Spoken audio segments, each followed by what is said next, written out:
Alhamdulillah Rabbil Alamin.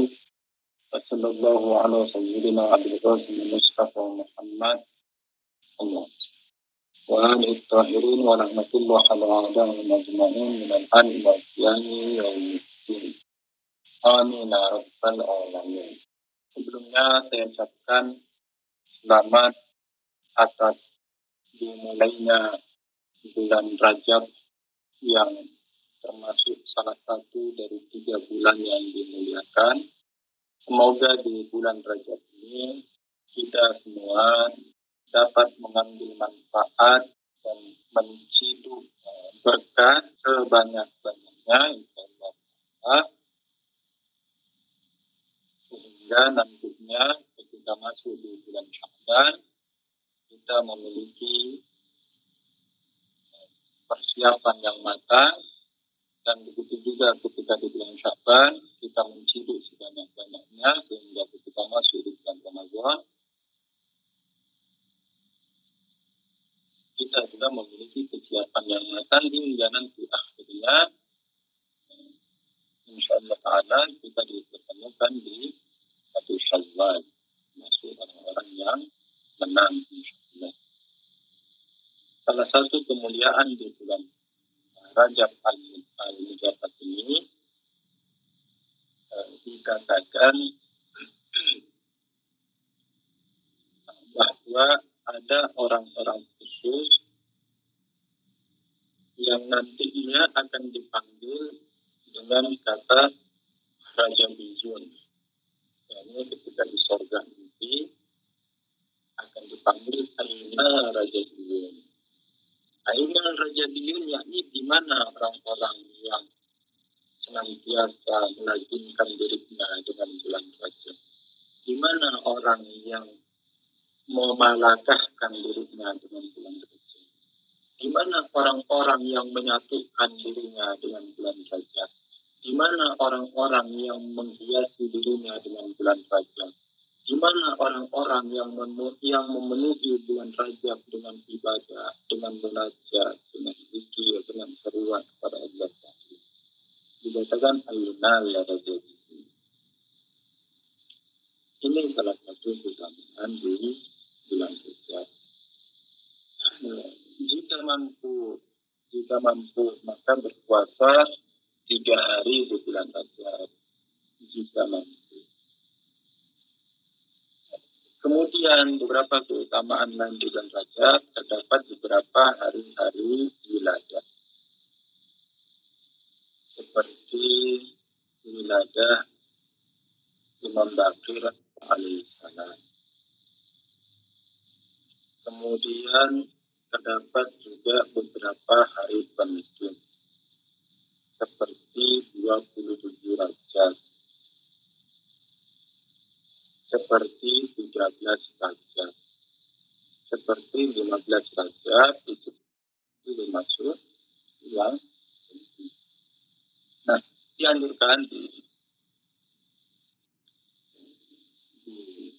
hari-hari ini, di hari-hari yang penting ini, kita terdapat amalan-amalan khusus. Antum bisa merujuk membuat sunnah, mandi sunnah. Mandi sunnah itu caranya sama seperti mandi wajib ya, sama seperti mandi janabah, caranya sama, hanya bedanya niatnya itu niat sunnah. Jadi tata caranya itu sama persis seperti mandi janabah, mandi wajib, namun bedanya di niat. Terus sedekah sangat dianjurkan di hari-hari yang mulia. Nah, di bulan Rajab, hari pertama bulan Rajab di dalam sebuah riwayat dikatakan merupakan hari kelahiran Imam Baqir. Sebelum kita membahas mandi balaghah, kita sedikit bertabaruk atas hari kelahiran beliau. Semoga kita termasuk orang-orang yang bahagia dengan kebahagiaan para imam salam dan orang-orang yang bersih dengan kesulitan dan musibah para ahli dan salam. Nah, karena hari ini adalah hari bahagia, yakni hari kelahiran Imam Bakar alaihissalam, maka kita juga sedikit bertabarruk dengan diriwayatkan dari Imam Bakar alaihissalam di dalam kitab Tuhfatul Uqul. Jadi Tuhfatul Uqul itu kitab riwayat di mana pembagiannya itu berdasarkan perkataan-perkataan para Ma'sumin alaihissalam. Ini pembagian pertama Maria Anil Nabi, ini riwayat yang diriwayatkan oleh Nabi, yang diriwayatkan dari Nabi Sallallahu Alaihi Wasallam. Kemudian pembagian kedua riwayat-riwayat yang dinukil dari Imam alaihissalam dan begitu seterusnya. Salah satunya adalah Maria Anil Bakir alaihissalam. Ini riwayat-riwayat yang dinukil dan diriwayatkan dari Imam Bakir alaihissalam. Di dalam kitab Tuhfatul Uqul, Imam Bakar alaihissalam bersabda, az-zulmu salasatun. Zulmun la yaghfirullah, wa zulmun yaghfirullah, wa zulmun la yada'ahullah. Dikatakan kezaliman itu ada 3 jenis, ada 3 model, ada 3 bentuk, ada 3 golongan. Yang pertama, zulmun la yaghfirullah. La yaghfirullah, yakni kezaliman yang Allah tidak memaafkannya. Ini kezaliman yang pertama. Zulmun la yaghfirullah, yakni kezaliman yang Allah tidak memaafkannya. Ini kezaliman yang pertama. Kezaliman yang kedua, zulmun yaghfirullah. Kezaliman yang dimaafkan oleh Allah. Ini kezaliman yang kedua. Yang ketiga, wa zulmun la yada'ahullah. Kezaliman yang Allah tidak akan melepaskannya. Allah tidak akan membiarkan. Ini kezaliman yang ketiga. Berarti ada berapa model kezaliman? Ada 3. Yang pertama, kezaliman yang tidak dimaafkan sama sekali. Yang kedua, kezaliman yang dimaafkan. Yang ketiga, kezaliman yang tidak akan dilepaskan. Apa maksudnya ini? Wa amma zulmul ladzi, riwayat selanjutnya dikatakan, wa amma zulmul ladzi la yaghfirullah fasyirku billah. Dikatakan, adapun kezaliman yang tidak dimaafkan oleh Allah Ta'ala adalah syirik kepada Allah. Ini kezaliman yang tidak dimaafkan. Jadi mutlak tidak bisa dimaafkan. Syirik, yakni tidak bisa dimaafkan. Ini kezaliman yang pertama. Wa zulmul ladzi yaghfiruhu Allah. Adapun kezaliman yang dimaafkan oleh Allah Ta'ala. Kezaliman apa itu? Fadzulmur rajul nafsahu fima bainahu wa bainallah. Kezaliman seseorang terhadap dirinya di dalam sesuatu, dalam sebuah perbuatan yang itu di mana perbuatan itu antara dirinya dan Tuhan. Dengan kata lain, segala perbuatan yang kita menzalimi diri kita, namun dalam cakupan hanya antara kita dengan Tuhan saja, dalam cakupan hanya antara kita dan Tuhan saja, maka ini masih bisa dimaafkan. Kapan? Kalau kita tobat. Kalau kita memohon ampunan, istighfar, memohon syafaat. Ini kezaliman. Jadi kezaliman yang pertama tadi adalah kezaliman yang tidak dimaafkan oleh Allah Ta'ala. Apa itu? Asyirku billah, yakni syirik kepada Allah Ta'ala. Yang kedua, kezaliman yang dimaafkan oleh Allah Ta'ala. Kezaliman yang mana itu? Kezaliman yang dilakukan oleh manusia, di mana itu berkaitan antara dirinya dan Tuhan. Sekarang kezaliman yang ketiga, yakni kezaliman yang Allah tidak akan melepaskannya. Dikatakan wa amma zulmul ladzi la yada'ahullah fal mudayanatu bainal ibad, yakni hakun nas, yakni haknya seseorang dengan hamba yang lain. Ini Tuhan tidak tidak bisa melepaskannya. Yakni Tuhan tidak punya kuasa mengatakan, ya udah maafin dah. Nanti kita harus datang ke orang itu, memohon kepada orang itu untuk dimaafkan baru bisa. Atau sejak di dunia kita meminta ampun kepada orangnya. Sejak di dunia kita meminta maaf kepada orangnya. Sejak di dunia kita mengembalikan haknya. Sejak di dunia kita meminta keriduan. Nah, jadi ada 3 model kezaliman yang kita harus. Kezaliman yang tidak bisa dimaafkan sama sekali yaitu syirik. Kezaliman yang kedua adalah kezaliman yang bisa dimaafkan. Apa itu? Jadi kezaliman yang itu hubungannya antara kita dengan Tuhan saja, tidak menyangkut kepada Allah. Dan yang ketiga, kezaliman yang Tuhan tidak bisa merelakannya begitu saja. Melainkan nanti kita harus meminta maaf dan meminta keriduan orang itu, orang yang kita zalimi. Kezaliman yang mana itu? Kezaliman yang ketiga adalah kezaliman yang berlaku antara sesama manusia.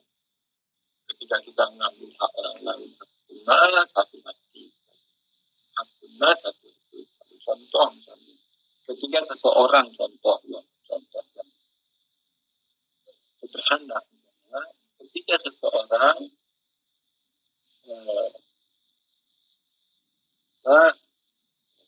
dalam kehidupan sehari-hari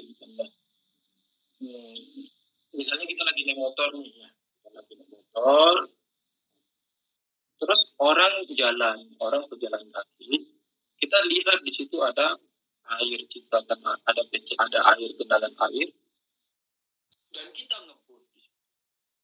ngebut akhirnya kena orang. Nah ini hakuna.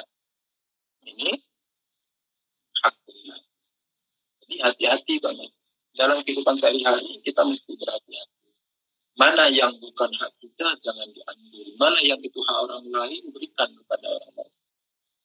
Tidak ada gunanya ngambil hak orang lain. Itu tidak ada gunanya. Nanti kita capek sendiri. Kita harus mencari orang yang meminta maaf, minta ridho dan insya Allah kita bisa menerapkan wejangan dan nasihat dari Nabi Alaihi Wasallam dan juga orang-orang yang mencintai beliau. Kita masuk ke pembahasan Nahdul Balaghah, hikmah yang ke-40. Qala Amirul Mukminin Imam Al-Muwahhidin Ali Abdul Salam. Lisanul aqili wara'a qalbi wa qalbul ahmaki wara'a lisani. Dikatakan lidahnya orang yang berakal itu di balik hatinya. Sedangkan hatinya orang yang bodoh itu di balik lidahnya. Jadi ada 2. Ada lidah dan ada hati. Ada lidah dan ada hati. Nah, orang pintar, orang berakal, maka hatinya itu lebih dahulu dari lidah. Hatinya lebih dahulu dari lidah. Sedangkan orang bodoh itu lidahnya lebih dahulu dari hati. Lidahnya lebih dahulu dari hati. Jadi antara lidah dan hati. Orang yang berakal, orang yang pintar, maka hatinya lebih dahulu dari lidahnya. Dan orang yang bodoh, lidahnya lebih dahulu dari hati. Ini pembahasan atau riwayat dari Muhammad. Wa ammal makna. Maknanya terus apa? Dikatakan lidahnya orang berakal di balik hatinya. Sedangkan hati orang bodoh di balik lidahnya. Itu maksudnya apa? Yakni orang berakal lidahnya itu lebih orang berakal hatinya lebih dahulu dari lidahnya, dan orang bodoh lidahnya lebih dahulu dari hatinya. Maksudnya yang pertama, Maksud yang pertama, yakni kita memaknai hati dengan akal. Kita memaknai hati dengan akal. Yakni ketika dikatakan lidahnya orang pintar di balik hatinya, maksudnya apa? Maksudnya lidahnya orang pintar di balik akalnya. Dan hatinya orang bodoh di balik lidahnya, maksudnya apa? Maksudnya akalnya orang bodoh di balik lidahnya. Nah, ini maksud yang pertama. Ini tafsiran yang pertama, yakni kita memaknai hati dengan akal, memaknai hati dengan pikiran. Sehingga ketika dikatakan lidahnya orang berakal di balik hatinya, maksudnya lidahnya orang berakal di balik akalnya. Dan hatinya orang bodoh di balik lidahnya, maksudnya akalnya orang bodoh di balik lidahnya. Nah, sekarang kita pakai yang makna tafsiran. Makna tafsirannya tadi gimana? Yakni lidahnya orang bodoh, lidahnya orang pintar di balik hatinya. Maksudnya apa? Di balik akalnya. Lidahnya orang pintar di balik akalnya. Maksudnya apa?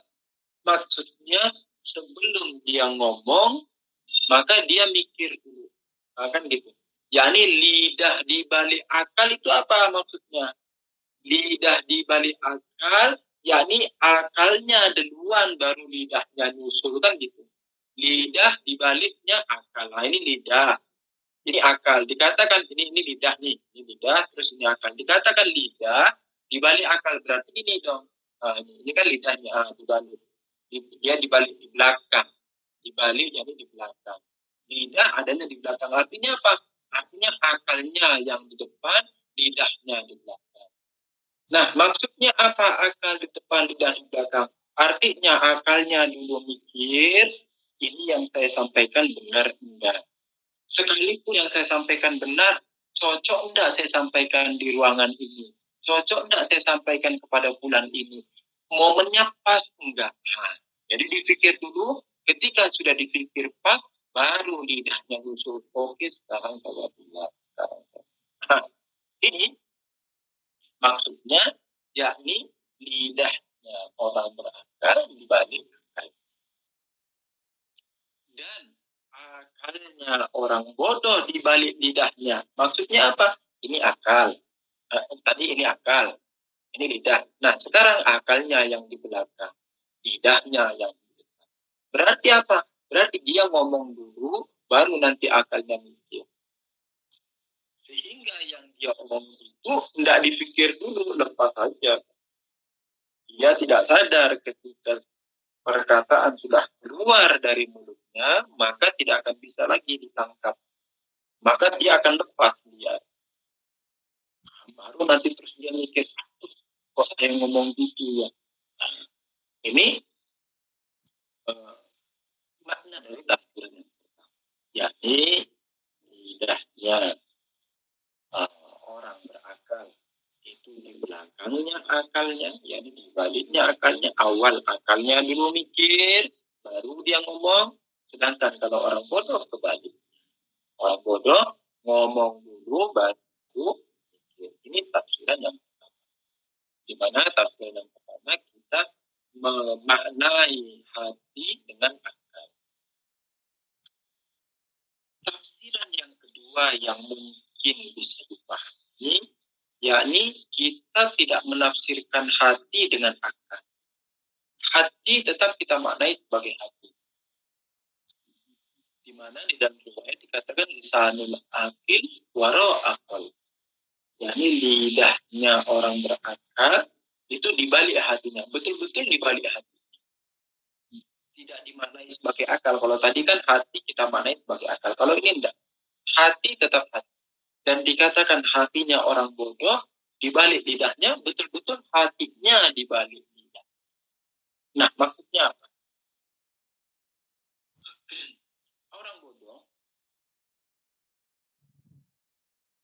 ketika dikatakan hatinya di balik lidahnya, berarti hatinya kan di belakang, lidahnya di belakang. Artinya apa? Artinya dia ngomong sesuatu, si orang bodoh ini, dia ngomong sesuatu karena dia bodoh, kan tidak punya ilmu. Orang bodoh itu tidak punya ilmu kan ya. Ketika dia bodoh dan dia ngomong, maka salah. Maka akan merugikan dirinya, akan merugikan orang lain, akan merugikan saudaranya, akan merugikan orang di sekitarnya. Akhirnya membuat hatinya menjadi tersiksa. Jadi hatinya menjadi sedih, hatinya menjadi gundah. Kenapa? Karena dia sudah melakukan kesalahan. Dia ngomong yang salah, dia ngomong yang mencelakai dirinya, dia ngomong yang membuat saudaranya bersedih, dia ngomong yang membuat saudaranya menderita. Akhirnya hatinya menjadi bersedih. Nah, ini bagi si orang bodoh, yakni hatinya di belakang lidahnya. Maksudnya apa? Yakni dia ngomong, lalu karena dia ngomong yang salah-salah, akhirnya mencelakai. Ini kalau orang bodoh. Kalau orang pintar dikatakan hatinya mendahului lidahnya. Maksudnya apa? Yakni sebelum dia ngomong, hatinya itu lebih dahulu mengatakan, kalau saya ngomong, saya akan menyesali hal ini. Enggak. Yakni hatinya lebih dahulu. Jadi si hati ini bakal menyesal enggak kalau saya ngomong ini? Hati saya akan gundah enggak kalau saya ngomong ini? Hati saya akan sengsara enggak kalau saya ngomong ini? Hati saya akan berontak enggak kalau saya ngomong? Ini tafsiran makna yang kedua. Mau makna yang mana satu kita ambil? Mau makna yang pertama maupun makna yang kedua, kurang lebih maknanya sama. Tafsiran yang pertama maupun tafsiran yang kedua, kurang lebih maknanya sama. Apa maknanya sama? Di mananya maknanya sama? Yakni anjurannya, janganlah kita berbicara sebelum dipikirkan. Janganlah kita ngomong sebelum dipikirkan. Istilahnya kalau di Indonesia itu dikatakan jangan asbun. Jadi asal bunyi. Jangan asal bunyi. Dipikir dulu. Ini kalau saya ngomong ini, kenapa saya ngomong ini? Oh karena. Kenapa saya ngomong ini? Oh karena. Kenapa saya ngomong ini? Oh karena. Kan di dalam ilmu mantik kan begitu. Diajarkan bagaimana itu berpikir. Di dalam ilmu mantik dikatakan bagaimana itu berpikir. Di dalam ilmu mantik dikatakan berpikir itu awal kita menanya dulu ke akal kita, ini masalahnya ini apa? Oh, masalahnya tentang fulan. Oke, masalah fulan ini di mana sumber jawabannya? Oh, saya harus mengetahui tentang persoalan mekanik misalnya. Maka saya akan mencari ke mekanik. Setelah saya mencari mekanik, untuk menyelesaikan masalah ini, apa yang harus saya lakukan? Oh, saya harus tahu tentang 1, 2, 3 dulu. Oke, kamu sudah tahu 1, 2, 3. Setelah kita dapat 1, 2, 3, kita kumpulkan jadi satu, kita ramu, lalu kita menyelesaikan persoalan itu. Lalu kita menjawab persoalan itu. Nah, artinya apa? Sebelum kita mengatakan sesuatu, sebelum kita menjawab sesuatu, sebelum kita menyampaikan ide kepada orang lain, maka harus dipikir dulu. Ditelaah dulu, diteliti dulu. Sehingga kesimpulan kita, saran kita, dikte kita, nasihat kita tidak mencelakai orang lain. Bahkan tidak membuat hati kita gundah, tidak membuat kita sengsara, tidak membuat kita menyesal. Nah, hanya tersisa satu problem. Oke, kita sudah tahu bahwa akal harus lebih dahulu daripada lidah. Yakni sebelum kita bicara harus dipikirkan. Namun dikatakan akalnya orang yang pintar itu lebih dahulu dari lidahnya. Sedangkan lidahnya orang bodoh itu lebih dahulu dari lidahnya, kan begitu. Yang dimaksud bodoh di sini apa? Ahmak. Istilahnya dikatakan ahmak. Jadi wakal bul ahmak waro alisan. Ahmak itu apa? Ahmad, yakni orang yang bodohnya udah kelewatan. Sebelumnya, kalau tidak salah beberapa minggu yang lalu ada yang bertanya, bedanya ahmak dengan jahil itu apa? Bedanya ahmak dengan jahil. Bahwa kalau jahil itu dia secara universal, yakni lebih umum. Jahil itu lebih umum, maksudnya lebih umum. Jahil itu bisa saja karena memang kita tidak punya info terhadapnya, sehingga kita tidak tahu. Contoh. Misalnya Yusuf nggak pernah ke Amerika, atau Yusuf nggak pernah ke Arab Saudi, atau Arab Saudi. Yusuf nggak pernah ke Mesir. Kita merubah nama karena biar tidak syiar. Nanti kalau disebut Amerika, dikira kita mensyiar Amerika. Tapi kita pilih Mesir saja. Nah, misalnya Yusuf tidak pernah ke Mesir. Karena Yusuf tidak pernah ke Mesir dan juga tidak punya HP untuk melihat GPS misalnya, dan tidak punya peta. Nah, karena tidak pernah ke Mesir, tidak punya peta, tidak punya GPS dan sebagainya, maka Yusuf tidak tahu di mana letak masjid jami'nya kota Mesir. Nah, berarti Yusuf jahil kan? Yusuf jahil. Kenapa? Karena tidak tahu di mana letak masjid jami atau masjid besarnya, masjid Istiqlalnya di kota Mesir, masjid jaminya di kota Mesir. Tetapi jahilnya si Yusuf ini hal yang lumrah. Dia dikatakan jahil, Yusuf jahil. Tapi lumrah, kenapa orang Yusufnya tidak pernah ke sana dan tidak punya HP dan tidak punya peta. Nah, tetapi ada orang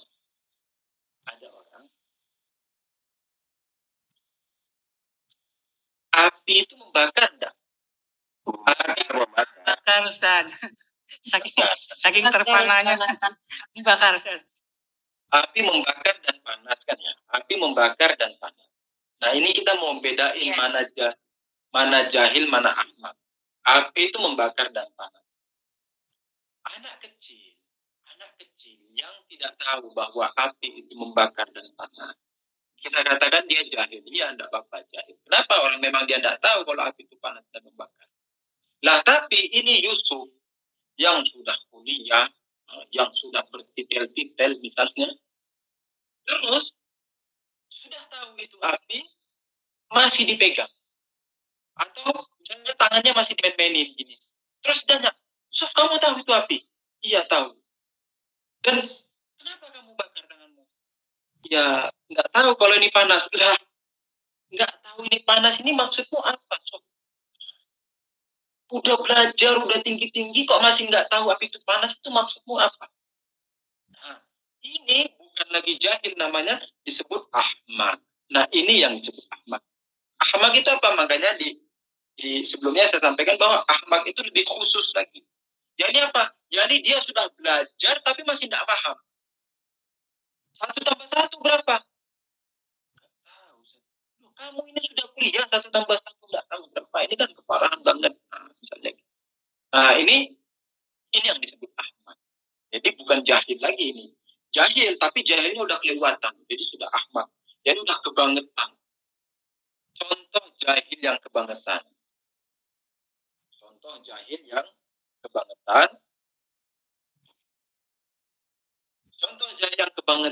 Orang yang datang ke dukun untuk minta kaya. Ini ahmak. Ini ahmak. Ahmak apa? Ahmak yakni jahil yang kebangetan. Jadi bodoh yang kebangetan. Salah satu contohnya orang yang datang ke dukun untuk minta kaya. Ini contoh, nanti antum kembangin kemana-mana. Kenapa dikatakan ahmak? Awalan dilihat. Dukunnya itu kaya enggak? Jadi kalau si dukunnya itu betul-betul bisa membuat orang kaya, kalau si dukun itu betul-betul bisa memperkayakan, kalau si dukun itu betul-betul bisa membuat orang menjadi kaya raya dan segala semua isi dunia ini jadi miliknya, kenapa dia tidak kaya? Kenapa dia cuma punya mobil 1? Anggaplah dia punya rumah gedong. Kenapa cuma punya rumah gedong? Mestinya kan dia punya satu Indonesia ini. Mestinya kan dia punya satu negara ini. Mestinya dia punya seluruh wilayah ini. Orang dia bisa memperkaya diri. Kenapa cuma punya? Mestinya kan dia bisa buat gunung dari emas. Kalau dia bisa buat kaya. Nah, kamu datang ke orang, ke si dukun, untuk minta kaya, sedangkan si dukunnya tidak kaya. Ini namanya ahmad. Ini namanya bodohnya kebangetan. Kenapa? Karena kalau si dukunnya itu betul-betul bisa buat kaya dan tidak ada resiko sama sekali, maka dia pasti sudah jadi orang kaya. Dan dia tidak akan mau ngasih ke kamu. Ngapain dia ngasih ke kamu? Orang buktinya apa? Buktinya ketika kamu datang, Pak Dukun, saya mau kaya raya. Oke, kamu mau kaya raya? Iya. Saya akan bantu bayar segini. Lah dia masih minta bayaran kok dari kamu. Yusuf, kamu datang ke dukun untuk minta kaya. Iya kan? Lah si dukunnya kalau dia bisa betul-betul bisa buat kaya, dia tidak akan minta bayaran dari kamu. Dia akan memperkaya diri sendiri. Lah ini buktinya dia masih minta bayaran dari kamu. Ya oke, tarifnya 100.000, 200.000, 300.000, terus kita dikasih ajimat-ajimat. Loh, kalau si dukunnya bisa kaya, dia akan pakai ajimat itu. Dia tidak akan minta bayaran dari kita. Kan itu logikanya. Iya kan? Logikanya kan. Ini satu. Ahmad yang model kedua. Ini uh, apa? Kita sedikit tembak-tembak biar antumnya nanti kalau antum terima ya terima, tidak terima juga tidak terima, tidak apa-apa. Kan namanya kita diskusi. Yusuf juga tidak maksum. Kan saya sudah sampaikan bahwa Yusuf tidak maksum, Yusuf tidak selalu benar. Yang disampaikan Yusuf jangan diterima 100%, dipikir dahulu. Kalau yang dia sampaikan benar diterima, yang dia sampaikan salah jangan diterima. Dibuang mentah-mentah. Tapi dipikir dulu ya. Jangan pakai ego, jangan. Egonya dibuang dulu, dipikir dulu yang disampaikan Yusuf ini benar atau salah. Sesuai logika atau enggak. Kalau sesuai logika saya terima, kalau tidak sesuai logika saya buang ke tong sampah. Jadi tidak pakai ego dan kita saling sayang. Yang saya sampaikan ini karena sayang sama antum dan antum juga sayangi saya. Kalau saya keliru disampaikan. Nah, contoh ekstrim kedua itu kan tadi contoh ekstrim. Contoh ekstrim kedua multi level marketing. Contoh ekstrim kedua multi level marketing. Orang ngajak masuk multi level marketing. Dikatakan untuk apa? Biar kamu nggak usah susah-susah kerja. Hah? Kan gitu, orang masuk multi level marketing biar kamu nggak usah kerja. Kamu tenang saja nyampe uang datang. Kita bilang ke dia, kalau memang multi level marketing itu membuat seperti itu, maka pertanyaannya, kamu yang ngajak saya Yusuf, ini misalnya Yusuf ngajak Pak Ali, ayo masuk ke multi level marketing, begini. Pak Ali nggak usah kerja, bisa kaya raya dan sebagainya. Pak Ali nanti ngomong ke Yusuf, kamu bilang multi level marketing bikin kaya segini, nggak usah kerja dan sebagainya kan. Pertanyaannya, kamu ikut nggak? Iya, saya ikut. Oke. Kamu mau kaya raya nggak? Nah, Yusuf nggak bisa bilang, oh saya nggak mau kaya raya. Nggak bisa. Kenapa? Orang kamu ikut kok, Suf. Ketika kamu ikut multi level marketing, berarti kan kamu mau kaya raya, Suf. Oh iya, oke. Sekarang saya jujur, saya mau kaya raya. Oke. Yusuf, ketika kamu mau kaya raya, pertanyaannya, kenapa kamu masih mau berbagi kekayaan sama saya? Kamu ini bukan nabi, kamu bukan wali, kamu bukan aulia, kamu bukan arif, bukan sehingga kamu mau berbagi kekayaan. Kamu mau berbagi rezeki. Nah, buktinya kemarin saya minjem uangmu 100.000 aja, kamu tidak kasih. Buktinya saya minta makan aja, kamu tidak kasih. Buktinya saya minta sedekah aja, kamu tidak bantu. Berarti kamu ini bukan tipikal orang yang mau berbagi. Tapi kenapa kamu ngajak saya dan seolah-olah kamu mengatakan mau berbagi ilmu? Enggak, bukan itu tujuanmu. Jujur sama saya, Yusuf. Nah, baru Yusufnya jujur. Iya, sebenarnya saya mau memanfaatkan kamu, Pak Ali. Kenapa begitu? Yakni ketika kamu masuk, maka kamu ada di bawah saya. Ketika kamu di bawah saya, maka saya akan meraup keuntungan. Oh, nah, berarti apa? Berarti ketika Pak Ali sudah tahu seperti itu dan Pak Ali masih ikut, berarti Pak Aliknya juga Ahmad. Ini contoh saja. Atau di rumah Yusufnya yang Ahmad. Contoh. Yusufnya yang dapat enggak ini analoginya? Analoginya dapat enggak? Dapat. Nah, contoh ekstrim yang ketiga. Yang lagi viral. Di Indonesia model afiliator itu kan ya. Karena kemarin kebetulan diundang salah satu ikhwan rumahnya, terus membahas istilahnya model-model trading. Saya ini sebenarnya tidak terlalu suka membahas masalah trading karena sudah berulang kali saya sampaikan. Tapi kemarin diundang sama salah satu ikhwan pelajar di sini membahas masalah trading tentang afiliator dan sebagainya. Yang saya sampaikan persis juga seperti ini, bahwa orang yang masih mau masuk dalam model trading afiliator itu juga Ahmad. Ahmad itu apa kita katakan? Ahmad yakni yang bodohnya sudah kebangetan. Kenapa begitu? Kita contohin gini. Seseorang ngajak kita main trading forex. Oke? Seseorang ngajak kita main trading forex. Kita tanya orangnya, kamu ikut nggak trading forex? Dia bilang, iya saya ikut. Oke, satu. Mukadimah pertama ini. Pertanyaan pertama tadi seperti yang model multi level, pertanyaannya sama. Kamu ikut enggak? Ikut, satu. Yang kedua, kamu ketika ikut mau kaya raya enggak? Oh, dia enggak bisa bilang, oh saya enggak mau kaya raya. Oh, enggak bisa. Oh, buktinya kamu ikut, berarti kamu mau kaya raya. Oh iya, saya mau kaya raya. Dua. Yang ketiga, kamu ini bukan nabi, kamu bukan wasi, kamu bukan arif, dan kamu bukan pulang. Pertanyaannya, kenapa kamu masih mau berbagi kekayaan? Sehingga kamu ngajak saya main forex, sehingga dan kamu iming-imingin Yusuf, kalau kamu mau ikut Yusuf misalnya, Yusuf ngajak Pak Rahmat. Pak Rahmat, kalau Pak Rahmat ikut main forex, Pak Rahmat tinggal duduk di rumah, buka HP, uang datang. Pak Rahmat makan-makan, biar HP yang kerja. Pulang. Pak Rahmat tinggal duduk, makan cantik, enak, manis, uang datang. Nah, Pak Rahmat akan mengatakan, Yusuf, kamu ngajak saya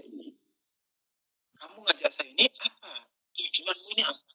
Yang pertama, kamu ikut. Dan kamu mau kaya raya. Tapi kamu ngajak saya. Apakah mungkin karena kamu ini mau berbagi? Oh, enggak. Karena apa? Karena kalau kamu mau berbagi, nah, contoh ya, kalau si Yusuf ngajak Pak Rahmat karena mau berbagi kekayaan, biar Pak Rahmat juga kaya, misalnya, Pak Rahmat bilangnya gini aja, gini deh, Yusuf, kamu mau ngajak saya kaya raya kan? Oke, gini. Kamu kan sudah main forex, ya. Kamu sudah dapat untung, ya. Ya sudah, sekarang kamu sumbang ke saya 1.000.000 aja, dosanya banyak. Kamu sumbang ke saya 1.000.000, biar saya buat 1.000.000 itu sebagai modal usaha. Dan saya milih usaha yang lain. Saya mau usaha yang real, jual pisang goreng, jual bakso, jual siomay, yang jelas uang 1.000.000 itu saya akan pakai untuk usaha. Saya tidak akan pakai untuk tradingan, enggak. Mau enggak kamu ngasih? Yusuf ya mikir-mikir. Enggak deh, berarti kamu enggak niat tulus untuk mengajak orang kaya raya. Nah, berarti ada satu. Kenapa Yusuf mengajak Pak Rahmat? Karena Yusuf akan mengambil keuntungan ketika Pak Rahmat masuk. Nah, ini jujur saja, Sufidah. Yakni kamu mau mengambil keuntungan ketika Pak Rahmat masuk.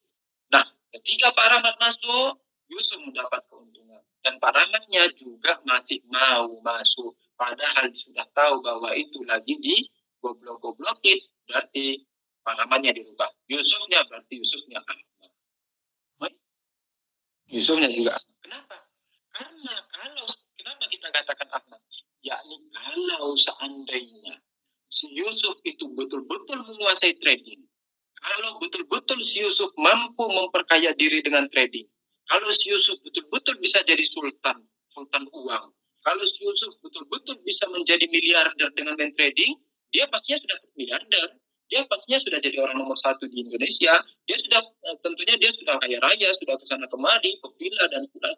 Dia sudah begini. Tapi kenapa masih mau ngajak orang?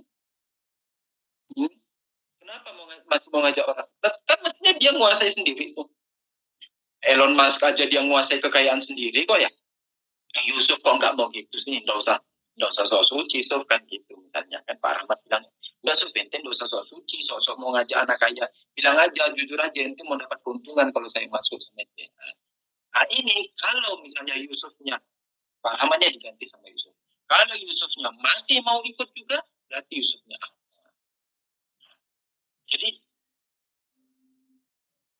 hidup itu berakal. Jadi, hidup itu berakal. Kita gunakan akal kita dalam kehidupan. Biar kita tidak tertipu-tipu. Kan capek masa hidup, sudahlah hidup ini 63 tahun kan tidak lebih ya. Sudah 63 tahun masa ditipu mulu itu mau sampai kapan? Mau ditipu mulu sampai kapan? Sudah cukup satu kali ditipu sudah cukup. Kalau bisa jangan sampai tertipu. Ambil pelajaran dari orang. Oh, orang sudah tertipu. Oh, ya sudah saya tidak mau lagi. Orang sudah tertipu, saya tidak mau lagi. Jadi berhati-hati. Gunakan akal sehingga tidak tertipu. Sebagaimana yang disampaikan Yusuf ini juga gunakan akal kalian. Apakah yang disampaikan Yusuf ini benar atau salah?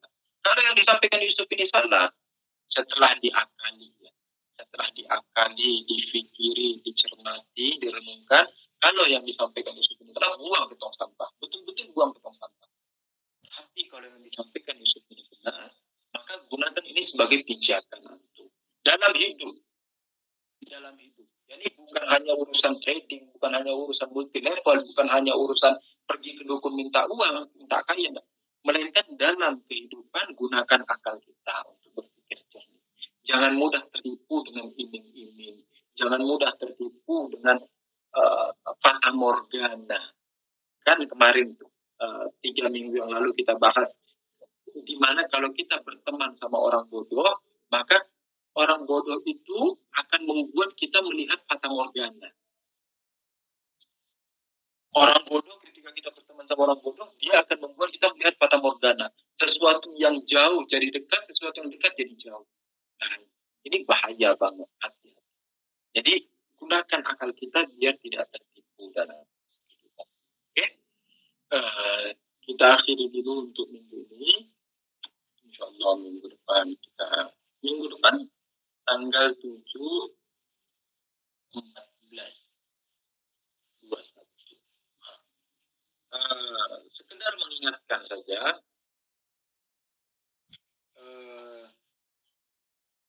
mungkin, tapi nanti ya dilihat. Mungkin minggu depan, ini tanggal 1, minggu depan tanggal 8,